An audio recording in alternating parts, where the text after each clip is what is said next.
Today we're breaking down two seemingly unrelated topics, tariffs and the Super Bowl. But look closer and you'll see some striking economic similarities. Let's dive in.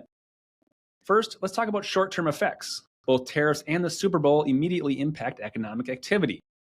Tariffs drive up prices on imported goods, increasing costs for consumers and businesses.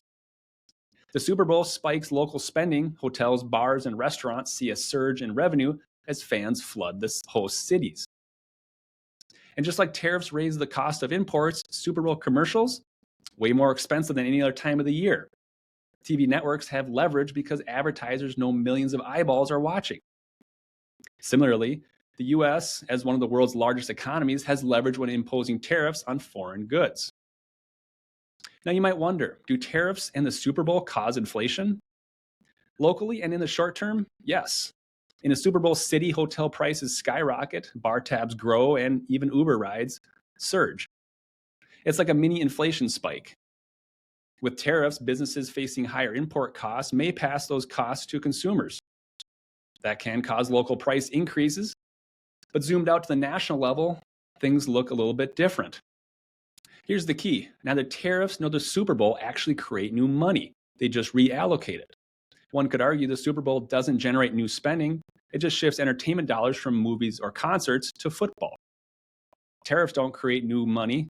They just redistribute it, benefiting some industries while hurting others. But what about the long term? After the Super Bowl, the economic spike fades and host cities don't always see lasting benefits.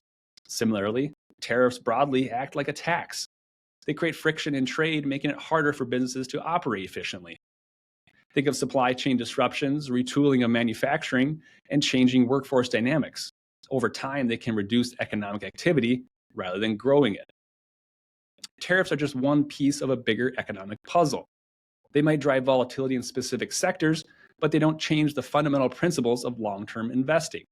In closing, the current situation around tariffs is fluid and could continue to pivot quickly and unpredictably. We believe the medium and longer-term risks to U.S. economic growth are still low. Presidents can implement tariffs easily, but they can also reverse course without much difficulty. And broad diversification is still one of the best tools to manage uncertainty.